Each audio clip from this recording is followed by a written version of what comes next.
दोस्तों, जीवन में सबसे कठिन पल वे होते हैं जब कोई हमें अस्वीकार करता है या हमारी आलोचना करता है।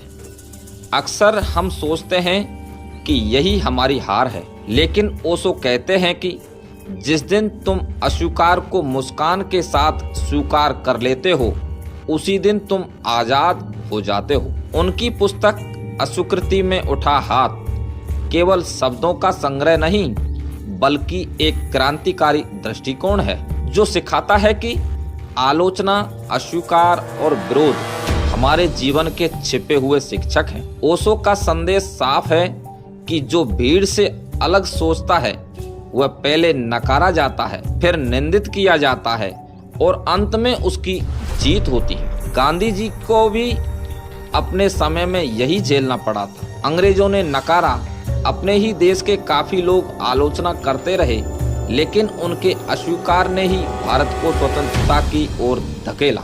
आज हम इस पुस्तक के सार को 5 हिस्सों में समझेंगे। आलोचना, अस्वीकार, आत्मसम्मान, जागृति और सामाजिक। हर हिस्सा आपको यह एहसास कराएगा कि अस्वीकार केवल अंत नहीं बल्कि शुरुआत है। ओशो कहते हैं, आलोचना को गाली मत समझो, यह तो दर्पण है जिसमें तुम्हारा छिपा चेहरा दिखता है। हमारा अहंकार आलोचना सुनते ही कांप उठता है, क्योंकि वह केवल प्रशंसा का आदी है।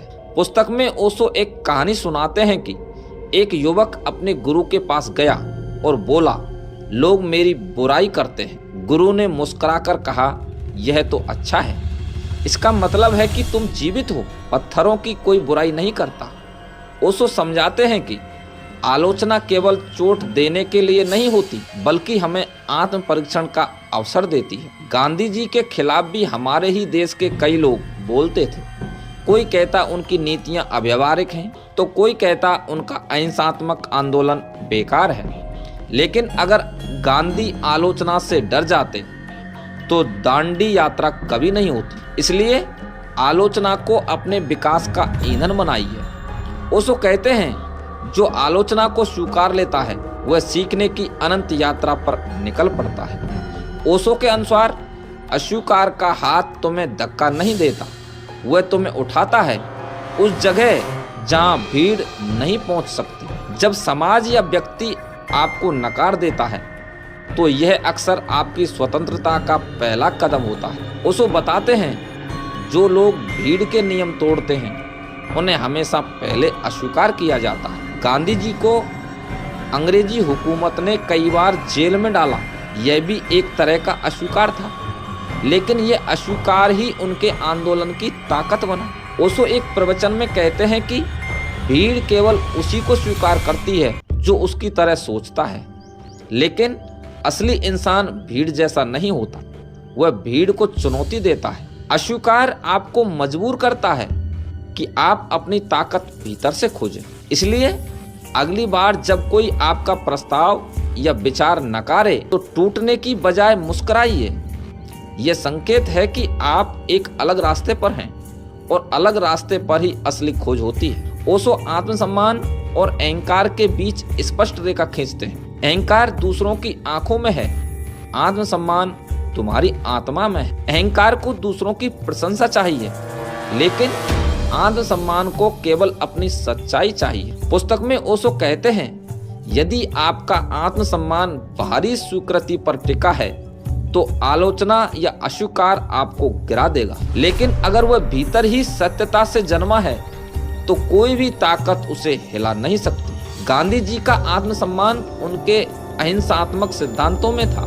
जब पूरे विश्व ने हिंसा को राजनीति का साधन मान रखा था, तब भी उन्होंने अपनी राय नहीं बदली, क्योंकि उनका आत्मसम्मान भीड़ की सराहना पर नहीं बल्कि अपने अंतर की आवाज पर आधारित था।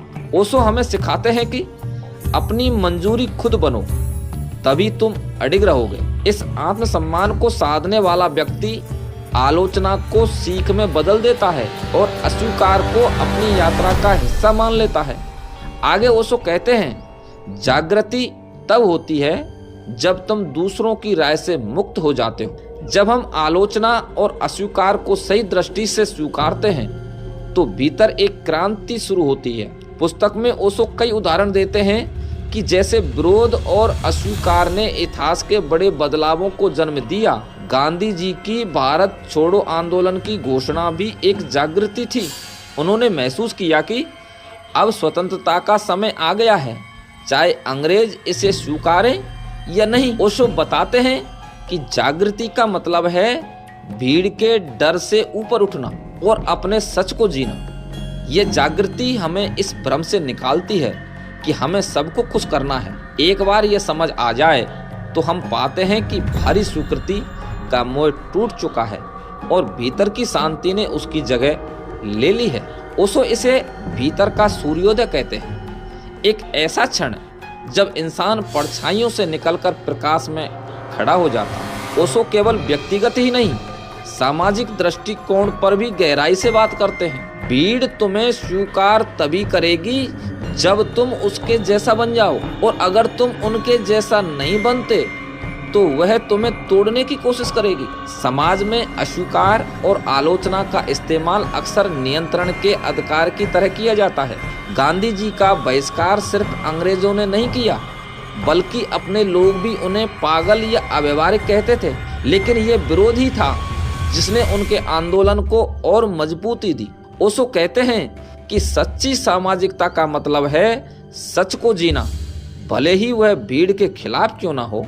पुस्तक के अंत में वे चुनौती देते हैं कि क्या तुम भीड़ के अस्वीकार को सहने का साहस रखते हो। उनका मानना है कि जो व्यक्ति इस साहस को साध लेता है वही समाज में असली बदलाव लाता है। इसलिए अस्वीकार को डर नहीं, बल्कि अपने सच की परीक्षा मानिए और उस परीक्षा में खरे उतरिए। दोस्तों, कैसी लगी आपको ये वीडियो? हमें कमेंट करके जरूर बताएं। धन्यवाद।